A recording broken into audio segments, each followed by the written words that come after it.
TV Liberté et Radio Courtoisie vous invitent à lire sous les pommiers le dimanche 9 octobre au château d'Aguesseau à Trouville. Messe à 11h30, pique-nique sur l'herbe et vente dédicace de 13 à 18h. Seront présents Marion Sigaud, Rénal de Séchère, Stéphanie Bignon, Jean-Michel Vernochet, Gérard Leborgne, Bernard Gantois, Éric Leclerc et bien d'autres encore. 786 route d'Aguesseau à Trouville. Pour toute information, m'écrire annebrassier7@gmail.com. Chers amis de TV Liberté, bonjour. Nous avons ce matin la joie et l'honneur de recevoir un grand écrivain, Luc-Olivier Dalgange. Bonjour. Bonjour.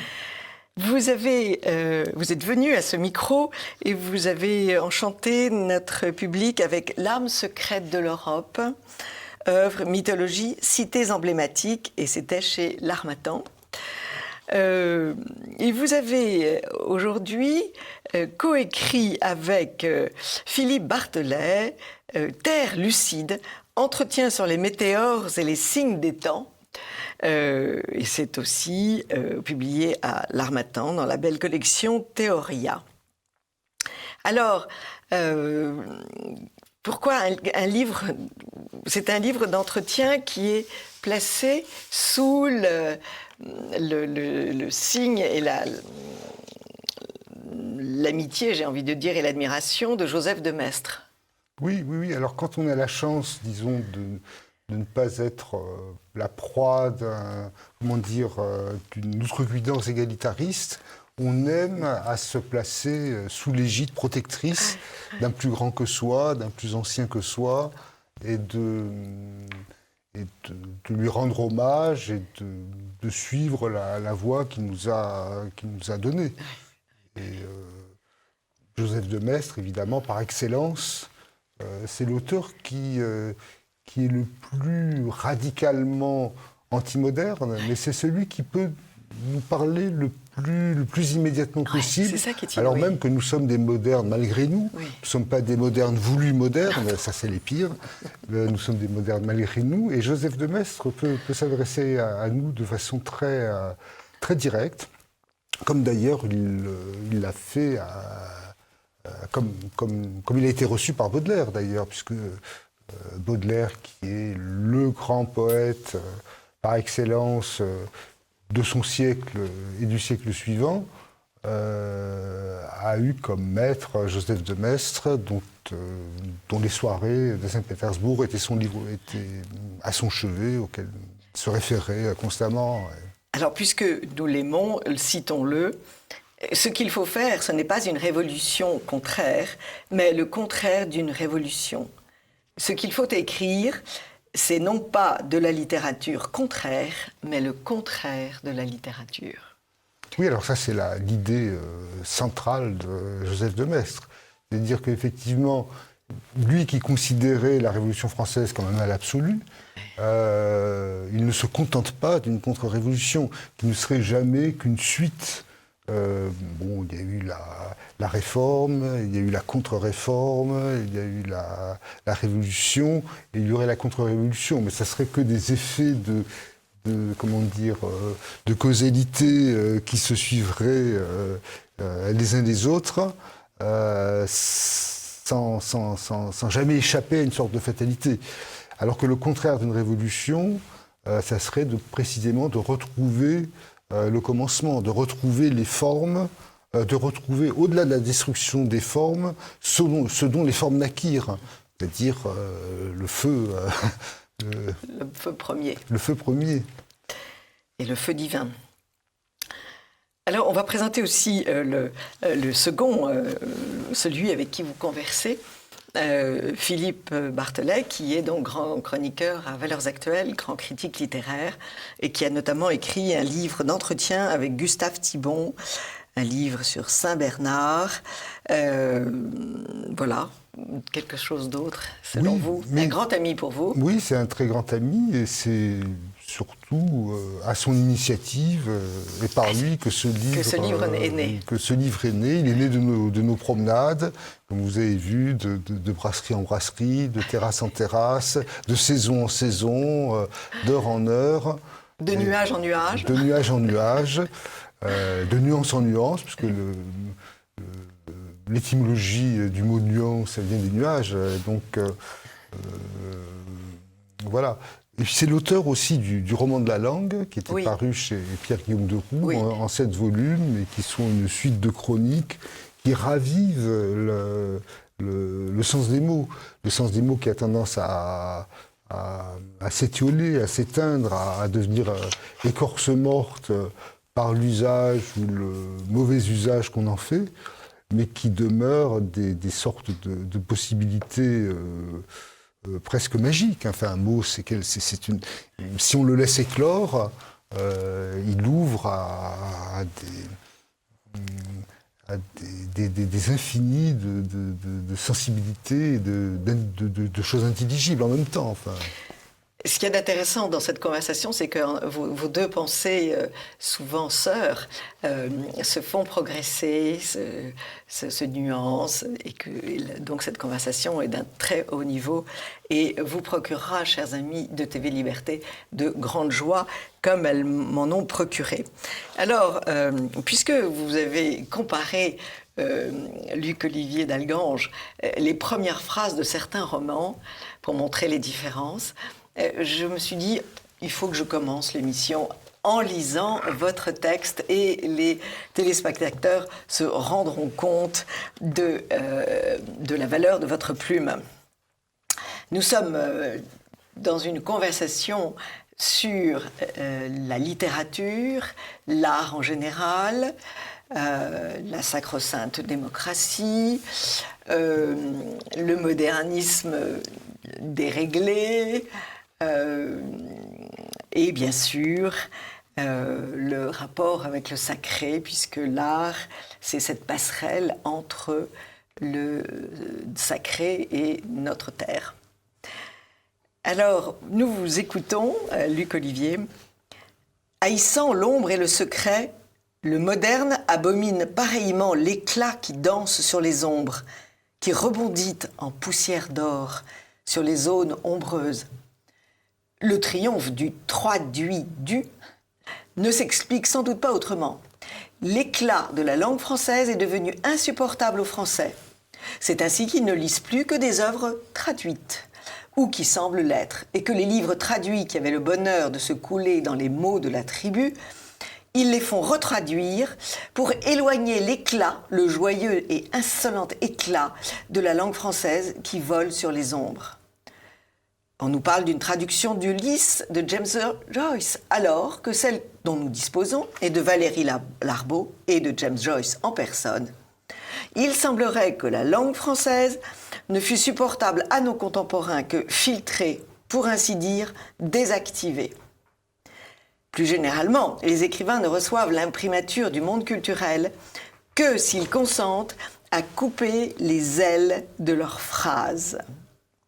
Cette faveur extraordinaire où la langue française nous tient de pouvoir dire plusieurs choses en les laissant sortir de l'ombre, de l'onde, et y replonger à leur guise, comme certains oiseaux marins, est tenue pour suspect, mensongère et artificieuse, alors qu'elle est fidélité au mouvement même de la pensée.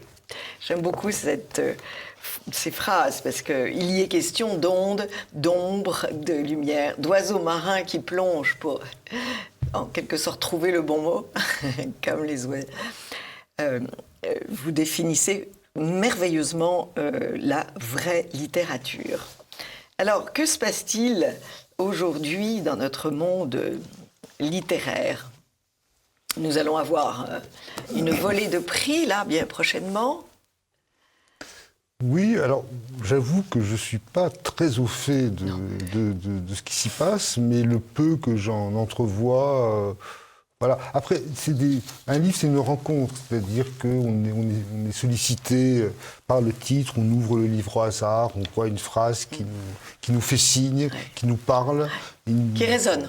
qui résonne, qui dit quelque chose qui nous regarde, hein, au fond. Hein.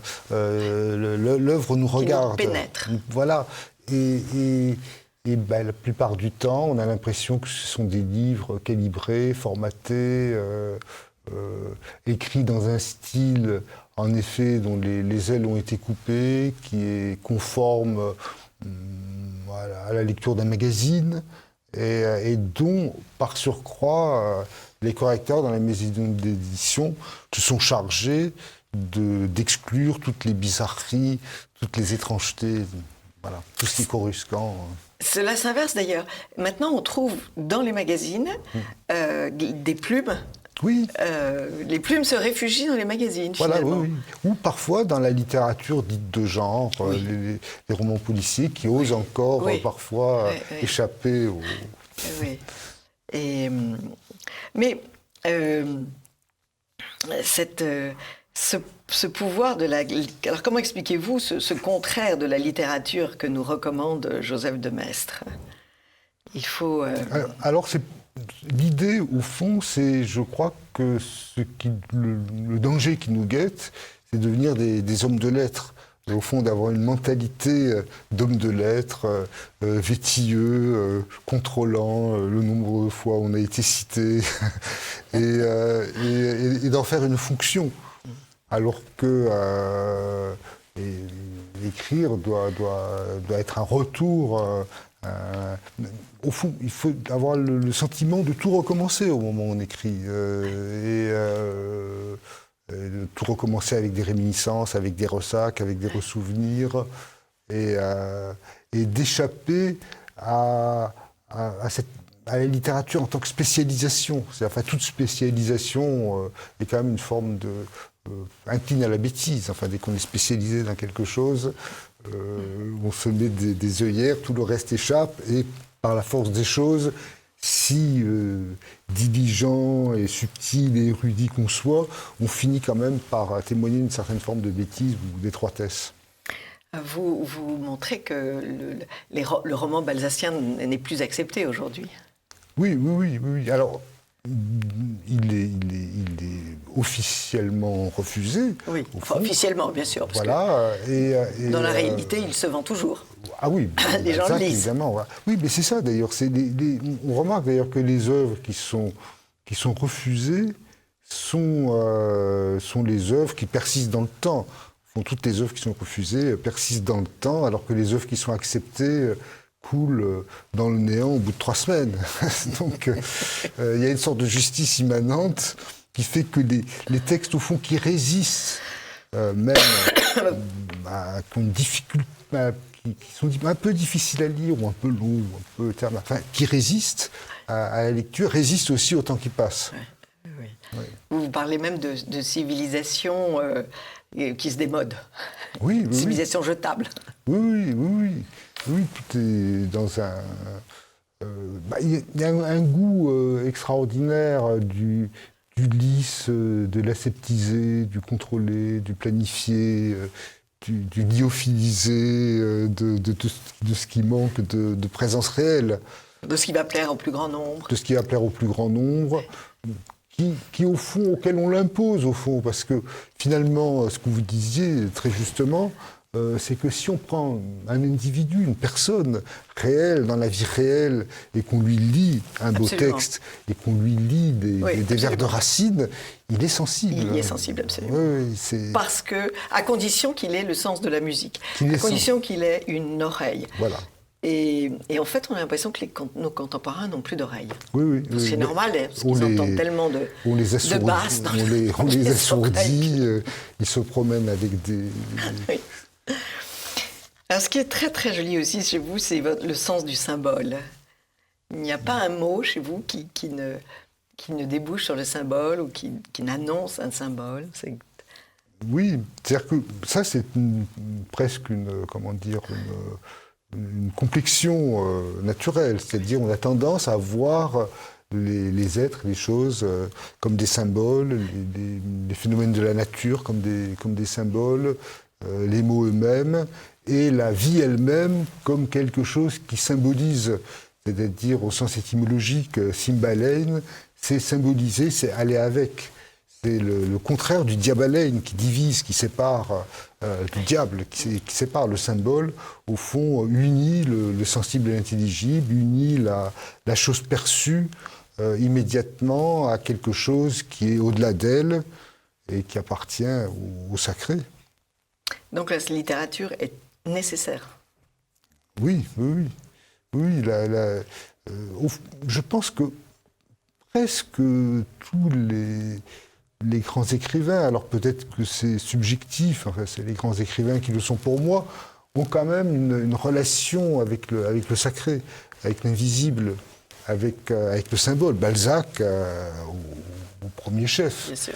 Mais tous les autres. Et Baudelaire, évidemment. Et même ceux qui ne nomment pas le sacré, même ceux qui croient être en dehors du religieux et du sacré, le sont malgré eux quand ils suivent leur inspiration et parce que c'est la langue elle-même qui leur enseigne quelque chose sans qu'ils le sachent.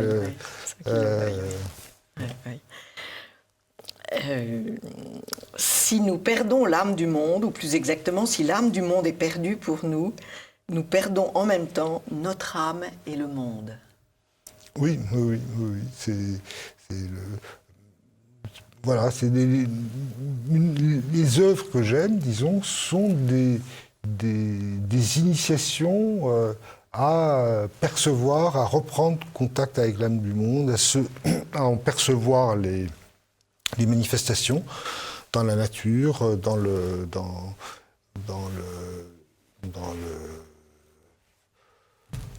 au cœur de sa propre sensibilité finalement.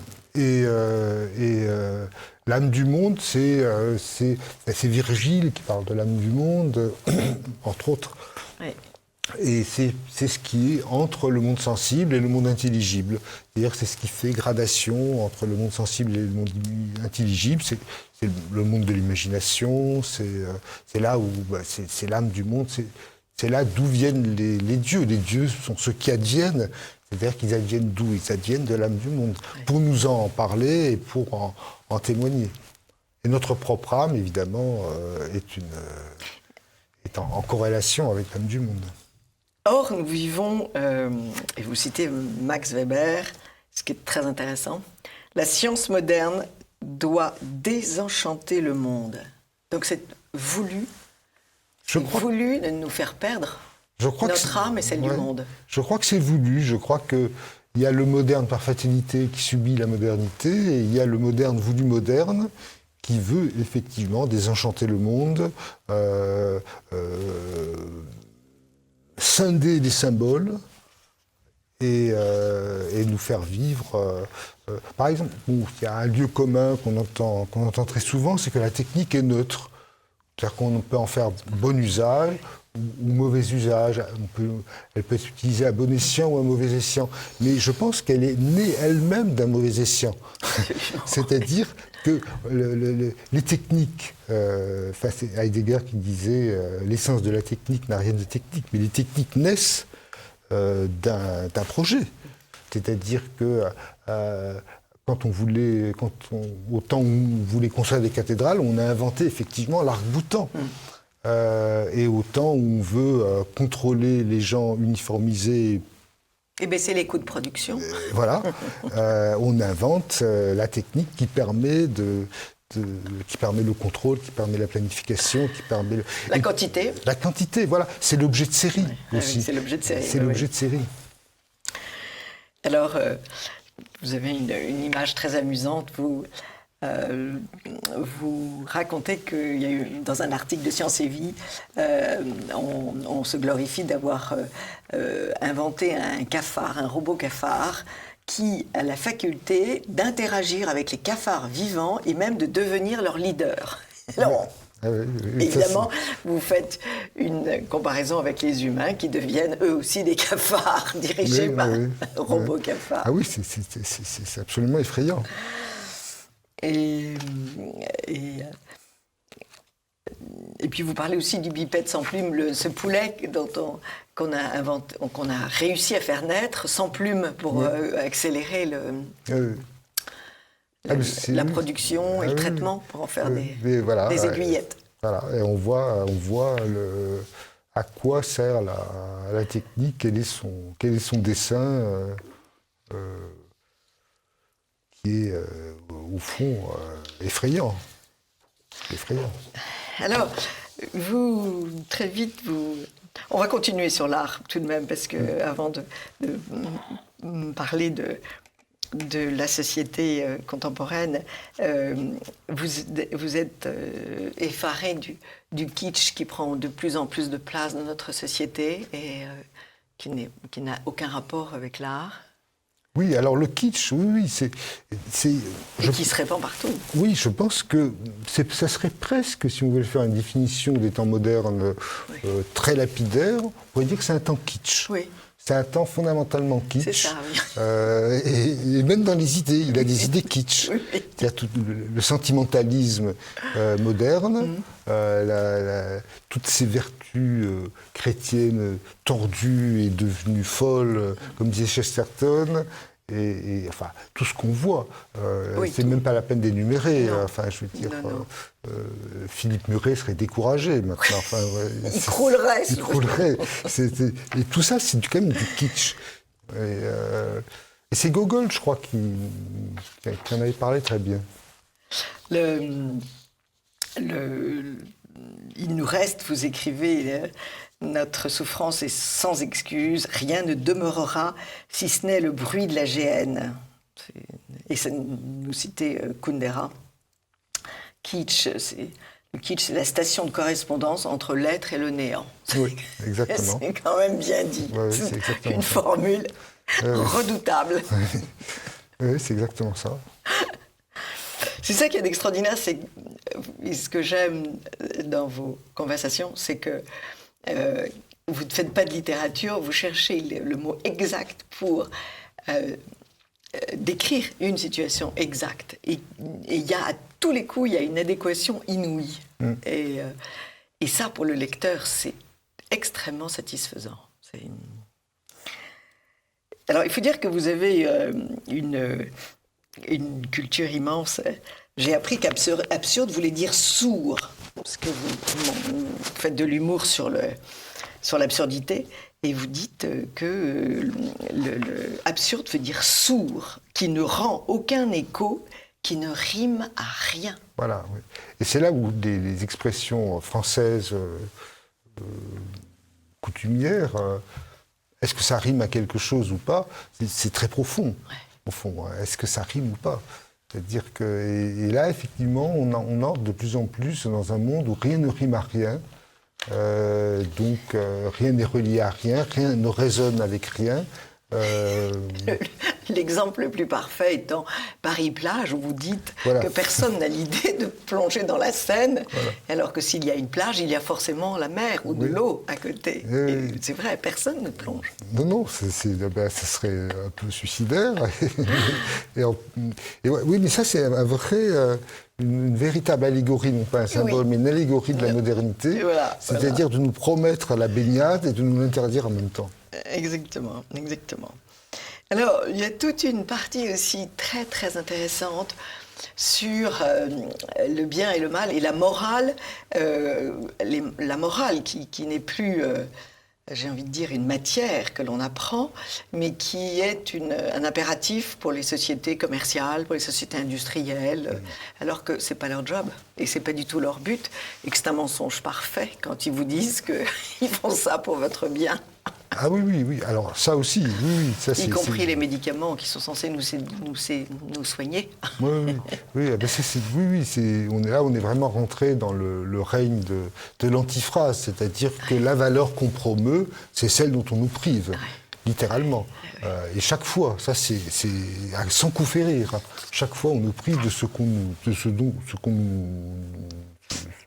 veut nous vendre. Vous citez Monterland, c'est quand la chose manque qu'il faut mettre le mot. Voilà, exactement. Ça, c'est quand même inouï. Oui. Et ce sont les truands qui parlent le plus d'honneur. Oui. Ça, c'est Pierre Boutang. Et puis, vous avez des propos extrêmement drôles sur liberté, égalité et fraternité. Je vais le retrouver parce que c'était aussi un très bon moment.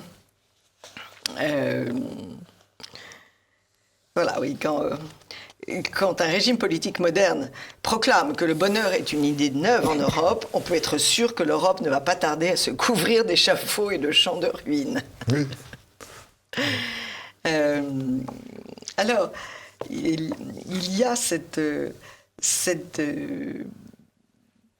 une description étonnante sur les systèmes capitalistes et communistes qui fonctionnent et sur lesquels on s'appuie pour améliorer, c'est tout le champ du progrès, pour améliorer le sort des hommes. Et en réalité, leur bonté, vous écrivez, c'est celle de l'État et du marché. Et c'est un mot, et ça ne débouche sur rien. Ah oui. C'est toujours, on revient toujours au fond à une sorte de logique managériale, comme de faire des hommes, de transformer les hommes en poulets sans plumes, et de manager, voilà, c'est le managérial, et qui est une chose d'une cruauté, mais non dite, enfin, peut-être parfois même non ressentie par ceux qui la subissent. Vous allez jusqu'à dire le poids de l'économie va jusqu'au sacrifice de l'âme. Oui, parce que l'économie nous met dans un... Alors là, on retrouve un peu la question du temps. L'économie nous met toujours dans un temps linéaire qui est le temps de l'usure. Et les êtres humains, finalement, deviennent des agents, des instruments, des unités interchangeables. Dans l'économie, les unités sont interchangeables. C'est-à-dire l'un vaut un autre, et quand il est... On le remplace. On le remplace. Faible, voilà, on le remplace. Voilà. Et c'est bien aussi le triomphe de la troisième fonction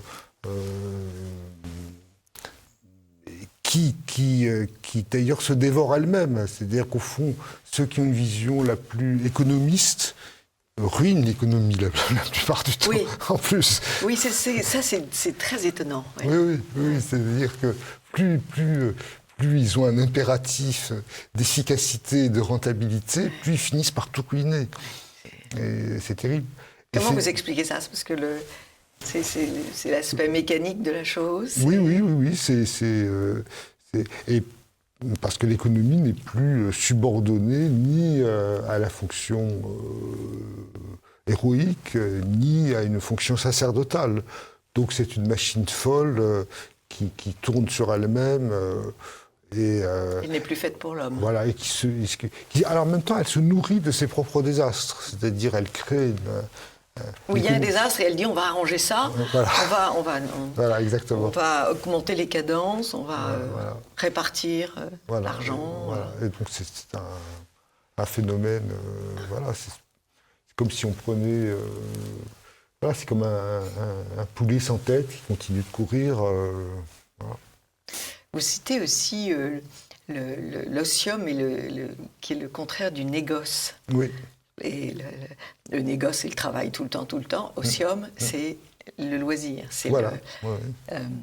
Et ça m'a fait penser à cette époque médiévale qui a multiplié les fêtes religieuses pour freiner le travail. Exactement. Pour casser le rythme. Oui. Et pour que les gens qui travaillent aient des moments de repos. Exactement, oui. D'ailleurs, l'anticléricalisme a été au service de la rentabilité et du travail forcé. C'est pour ça que maintenant, on fait retravailler les femmes de nuit. Voilà. Là où il y a de la gêne, il n'y a pas de plaisir. Voilà, oui. Au nom de l'égalité, en plus. Oui, mais tout... Le pire mépris de l'être humain pour l'être humain passe par cette hypostase d'égalité. Dans Otium Negocium, ce qui est intéressant, c'est que le négocium, c'est la négation de l'otium. Donc en fait, c'est l'otium qui est la référence. Et au fond, le négocium, le négo, ça n'est que la négation de l'otium. Donc c'est déjà une... en dessous. Mais l'otium n'étant pas d'ailleurs l'inactivité, C'est l'action, Absolument. l'action, la contemplation. On peut s'adonner à une passion et, voilà, tout ce qui et faire beaucoup de choses. Voilà. Oui, et faire beaucoup de choses. Alors, tout ce livre est évidemment empreint, bien sûr, de beaucoup de réflexions de spiritualité. Et vous évoquez Wagner, et c'est tout à fait étonnant. Et c'est vrai, Wagner évoque un temps sans promesse, un accablement crépusculaire. Et vous écrivez « Il demeure sur le seuil, car jamais l'éternité ne le délivre de la perpétuité. » Nous sommes condamnés à la perpétuité avec ces systèmes contemporains. Oui, je pense, oui. La perpétuité, d'ailleurs, c'est presque un châtiment. Hein. On a une peine à perpétuité, quoi, alors que l'éternité, c'est la délivrance. Bien sûr. Et toute tout le comment ça s'appelle là, le transhumanisme rêve d'un homme perpétué, avec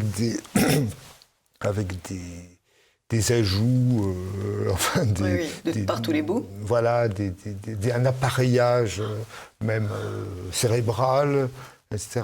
Et ils rêvent de perpétuité, alors que la perpétuité, c'est quand même une sorte de cauchemar épouvantable. Un cauchemar climatisé, comme disait Henry Miller, mais un cauchemar quand même. Ouais. Et surtout qu'en plus, on leur dit qu'ils vont être perpétuels, mais on remplace leur cerveau par une puce. Oui, voilà. Pour qu'ils soient bien téléguidés. Oui, c'est vraiment... Donc ça ne sera plus des hommes. Non. D'ailleurs, ce sera des robots cafards. Des robots cafards, ou des hommes dirigés par des robots cafards, et comme si l'humanité était tellement fatiguée qu'elle était prête à renoncer à ce qui lui était propre, c'est-à-dire la condition humaine qui est pleine de joie et de tragédie, et qui est quelque chose d'éprouvant et d'exaltant en même temps, et qu'au fond elle était fatiguée de ça, qu'elle préférait s'installer devant des écrans et rêver d'une perpétuité dans laquelle elle serait à la fois soumise au travail et en plus soumise à une distraction qui est tout autant aliénante, comme on disait autrefois. En plus, il y a un déplacement complet philosophiquement. Vivre, c'est apprendre à mourir. Je ne sais plus qui a dit donc la mort est complètement expulsée. Exactement. On a gagné la perpétuité. Voilà, oui. Et ça, c'est sans le sentiment... Enfin, c'est-à-dire que si tout ce qui est précieux dans une existence disparaît, alors...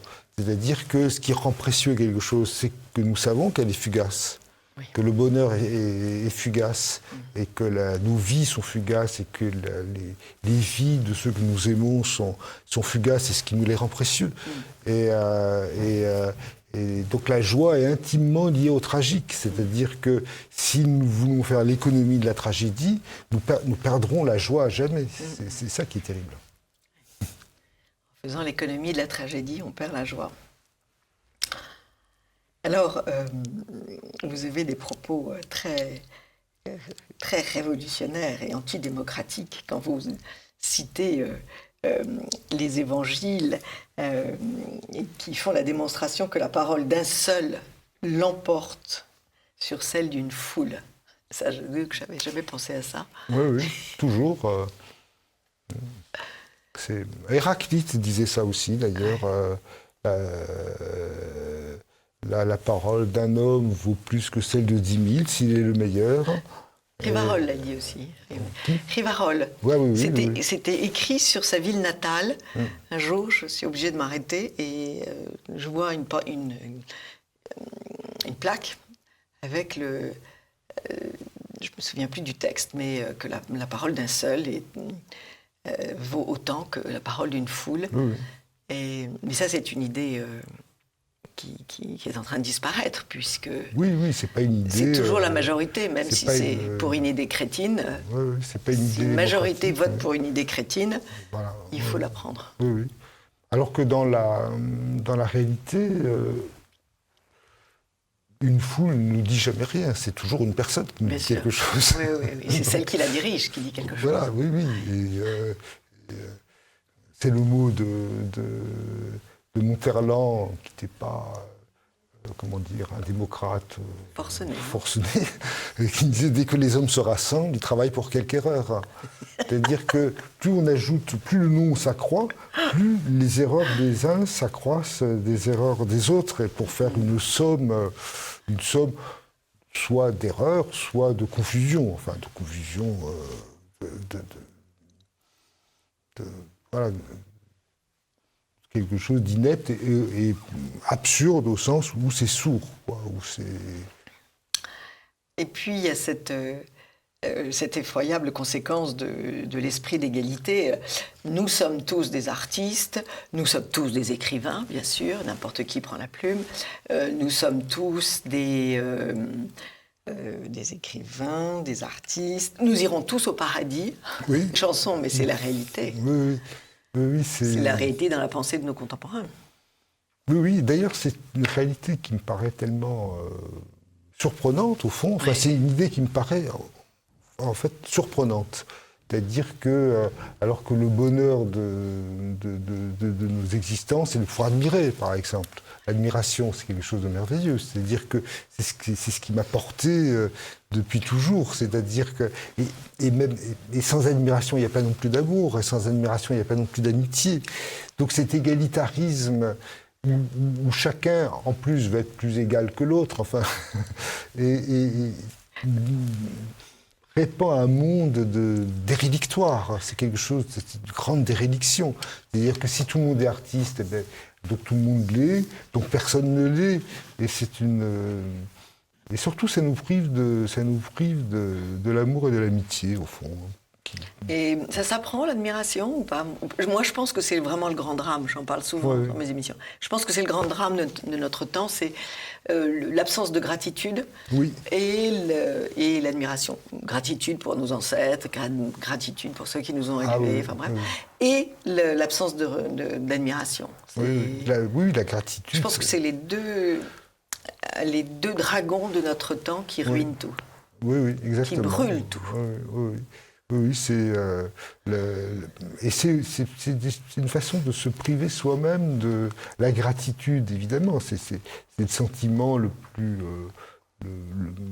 comment dire, le plus doux et le plus grandissant. Voilà, à éprouver. C'est-à-dire, je remercie. Enfin, et là aussi, on retrouve le sacré. C'est le merci, le grand merci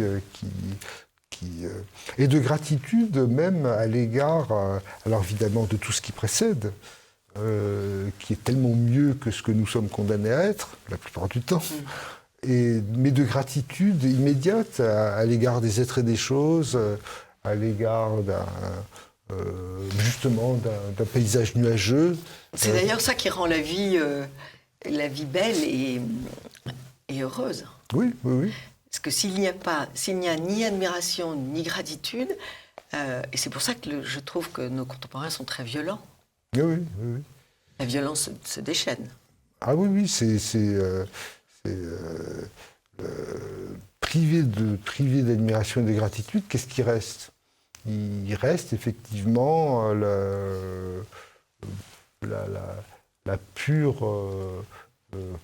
peut-être un pur instinct de détruire ce qui semble ne pas déjà avoir été détruit. Au fond, qu'est-ce qui s'oppose à la gratitude et à l'admiration? C'est le ressentiment. Oui. Voilà. Et toutes les idéologies actuelles sont presque... Elles se résument toutes à un mouvement de ressentiment. Oui. Voilà, ressentiment à l'égard d'une civilisation, à l'égard de ses formes, à l'égard de sa hiérarchie, à l'égard de ses œuvres. C'est le ressentiment. On est vraiment... voilà, le communisme a gagné. Oui. C'est le ressentiment qui... c'est ce que Nietzsche disait, il y a un très beau livre de Gustave Thibon sur Nietzsche, qui est critique, évidemment, à l'égard de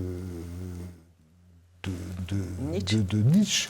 Mais Nietzsche a quand même dit que on retrouverait le paradis, on retrouverait en tout cas le pressentiment du paradis, dès lors qu'on est délivré du ressentiment.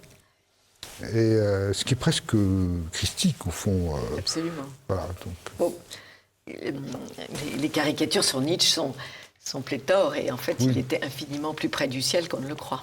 Oui. Il y a un très beau livre d'un ami qui est mort aujourd'hui, qui s'appelait Pierre Mauguet, et c'était publié aux éditions du Rocher,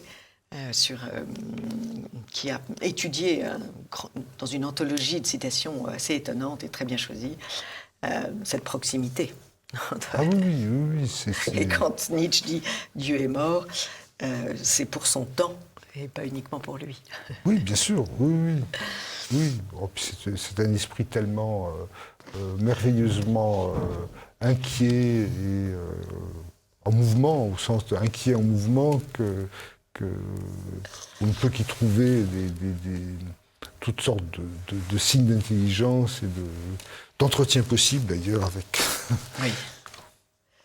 Et puis, vous signalez que l'écriture peut nous libérer, mais il peut aussi nous enchaîner. Oui. Dans le langage d'ailleurs. Le langage politique ? Oui, le langage est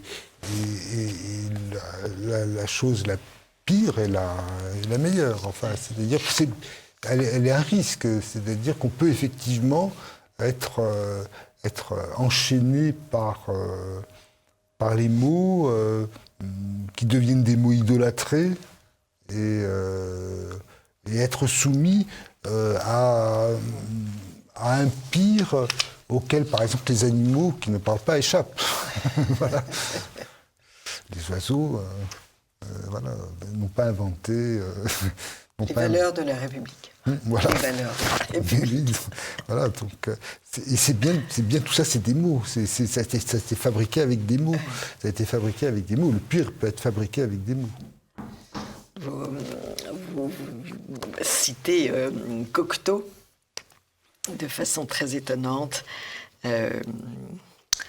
L'histoire est du vrai qui se déforme, la légende du faux qui s'incarne. C'est fabuleux, ça. Oui. C'est d'une intelligence. Le génie de Cocteau, dans la formulation concise et parfaite. Et la vérité humaine, écrit Philippe Bartelet, la vérité humaine est à l'intersection des deux. Oui, exactement. Mais on est assez effaré de voir qu'il y a très peu de gens qui sont à l'intersection. En tout cas, peu d'historiens. Oui, les êtres humains sont à l'intersection, mais les historiens, ils sont la plupart du temps tellement dominés par l'idée du sens de l'histoire. Ils pensent qu'une époque... oui, on va toujours vers un progrès, donc... Voilà. Donc, on va vers une amélioration. Alors que les choses sont beaucoup plus... comme les vies humaines, d'ailleurs, sont beaucoup plus aventureuses que ça, heureusement. Heureusement, oui. Heureusement.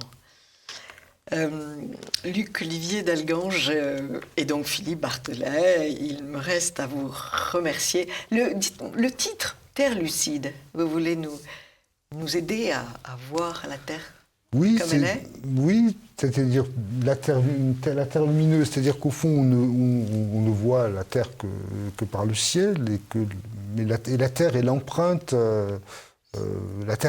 du ciel, c'est-à-dire que c'est comme un sceau invisible, la Terre est l'empreinte visible d'un sceau invisible, et la façon dont on s'y meut, dont on habite. Hölderlin disait qu'il fallait habiter la terre en poète. Il faut retrouver aussi, Nietzsche disait, il faut retrouver le sens de la terre, mais Hölderlin ne dit rien d'autre, et Novalis ne dit rien d'autre. Mais c'est pas comme les écolos d'aujourd'hui. Non, pas du tout. Oui, c'est pour retrouver le pain et le vin de la vie éternelle. Nous allons finir sur cette belle phrase. Merci beaucoup, Luc Olivier d'Algange. Terre lucide, entretien sur les météores et les signes des temps, collection Théoria chez l'Harmattan. Merci beaucoup. Merci à vous. Et à très vite, j'espère. Ah ben oui, pour le prochain. Pour le prochain. Il y a un deuxième tome d'entretien. Oui. Ah, c'est merveilleux. Alors donc, il y a 10 entretiens là, et vous nous en donnerez 10 autres. Voilà, 11 même. 11. Merci. Quand on est généreux, on... Ah ben, voilà. Ça s'appellera Royauté du silence. Ouh, c'est un beau titre aussi. Un très beau titre.